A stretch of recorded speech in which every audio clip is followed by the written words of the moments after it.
His name has been chanted by demonstrators around the globe, his face displayed on murals across America. Since his brutal death, George Floyd has embodied the black victims of police violence and racism in the United States. On Tuesday, accountability of sorts was delivered. Floyd's killer, the white former Minneapolis police officer Derek Chauvin, was convicted of murder in a case that triggered a moral reckoning on race and white supremacy far beyond America's borders. Floyd was a big man. He was too big for this earth, his former girlfriend of 3 years, Courtney Ross, told reporters shortly before the verdict was read. He is all over us right now. Asked how he likely would have felt about the verdict, Ross said Floyd would argue that now is a time for us to come together.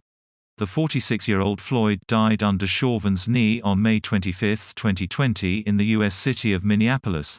The crime was recorded on a mobile phone, and Floyd's final agonizing minutes were seen around the world and replayed multiple times to the trial jury. The horrifying killing, which kicked off the biggest civil rights protests in the U.S. since the 1960s, snuffed out a life marked by hardship but also generosity. Standing at 6 foot 4 inches, 1.93 meters, Floyd was known to friends and family as a gentle giant, a rapper and athlete who suffered runs-in with the law and addiction but who wanted the best for his children. His mother, for whom he cried out when he was dying, moved to Houston shortly after he was born in 1973 in North Carolina. He grew up in the 3rd Ward, a poor and predominantly African American neighborhood in central Houston. We didn't have a whole lot, but we always had each other, his cousin Sherida Tate said during a memorial gathering last year in Minneapolis. At Jake Yates High School, he played the role of big brother to a lot of the local boys. He was teaching us how to be a man because he was in the world already before us, his younger brother Philonise, who testified last week at the trial, said at the 2020 memorial. George Floyd stood out on the football field and excelled at basketball, playing the latter sport when he went to college. He was a monster on the court, said Philonise. But in life, in general, talking to people, a gentle giant. Shortcomings, and flaws. He dropped out of college and came back to Houston to help out his family. In the 1990s, he threw himself into Houston's hip-hop circuit under the name of Big Floyd, where he enjoyed modest success. But he could not escape the violence of Houston's underground scene, and was arrested several times for thefts and drug dealing. Local media said he was jailed in the early 2000s for armed burglary, serving 4 years. After prison, he turned to religion and fell in with the pastor of a church in the 3rd Ward, using his notoriety and his love of basketball star LeBron James to draw in young men to the ministry, where he taught them religion and coached them in basketball.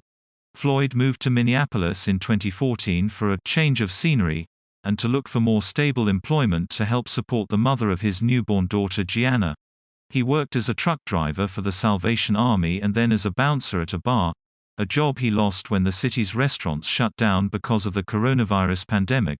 I got my shortcomings and my flaws, and I ain't better than nobody else, Floyd wrote on Instagram in 2017. But, man, the shootings that's going on, man, I don't care what religion you're from, man, or where you're at, man. I love you, and God love you, man. Put them guns down, man. Delivering Justice Ross, his girlfriend, testified that both she and Floyd struggled with opioid addiction as they sought to alleviate chronic pain. We got addicted and tried really hard to break that addiction, many times, she told the court. On May 25, Floyd bought a pack of cigarettes from a shop in Minneapolis. The shopkeeper suspected him of using a counterfeit $20 bill, and called the police. Floyd, who had taken fentanyl, a powerful opiate, ended up in a struggle with police. Floyd was forced face down to the ground and was handcuffed, while Chauvin used his knee to pin him to the ground. In footage of his killing he can be heard begging for his mother and for relief. His final words were, "I can't breathe." He was buried in June in Houston, next to his mother Larsonia, who died in 2018 and whose nickname, Sissy, he had tattooed on his chest. In Minneapolis, the site of Floyd's murder has become a flower-covered de facto memorial. Floyd is survived by his 6-year-old daughter Gianna, who said last June, "Daddy changed the world." CYJMLM, JM.